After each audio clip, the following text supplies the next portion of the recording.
Sometimes students just are not as engaged in a lecture style and instruction method. So I wanted to create an environment where I could emphasize student learning in small groups, inquiry-based teaching, and with personal learning plans with more one-on-one time to better develop and practice the skills that I'm trying to teach in class. Here I discovered Lenspace, an online platform, and I'm using it with my 7th grade mainstream literature class. Lenspace is a platform where I can take all of the resources that I need for my lesson and put them in one space for the students to have easy access. When I came across Lenspace, I knew it would be perfect for my 7th grade literature class because they are always looking for new ways to use their iPads or their computers. And I wanted to find a way to reach more of the students and engage more of the students. Now I use Lenspace for planning because it allows me to put all of my resources in one spot. Not only am I allowed to see all the resources, the students can see all the resources. They're able to comment on the sources and click like or dislike if they like one of the sources or activities in the classroom. With Lenspace, students are able to sign on to the lesson that I have planned for that day, whether it's in the classroom or at home, because sometimes my students aren't only in the physical classroom. We have online sessions or sessions where they'll have to respond to others. And using Lenspace, they are able to have everything that they need to reach all in one point. If they need to grab a certain resource that I've posted, whether it's a tutorial or me explaining something or a worksheet that they forgot in class or a worksheet that they need to fill out and something that helps them with their guided responses, they're able to have it on their fingertips.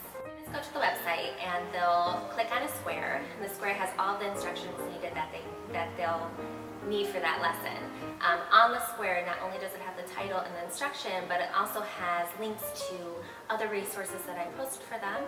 The square has a like or dislike button for me to get feedback to see if the students are actually responding to that activity, and it also has a help button. Students are able to ask me for help if they need help, whether I'm outside of the classroom or in the classroom, because most of the time I'm floating around with groups, but if I can't get to them at that moment or they're working on it at home, I'm able to go back and see maybe an area that my students were struggling with and respond to them as soon as I can.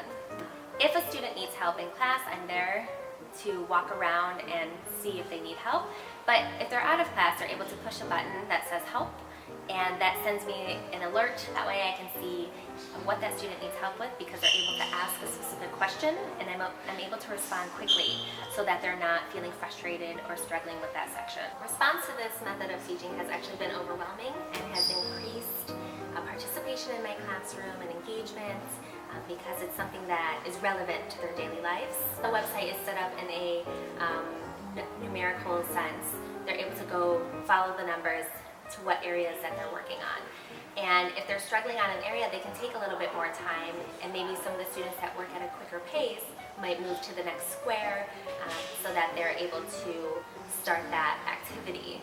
Using technology in the classroom is so important in this day and age. And in my classroom, I feel that has actually helped me to deliver the content in a relevant way, and I'm able to alter my plans to reach students of all abilities without lowering the standards of my classroom, which ultimately makes the students more successful and feel more confident.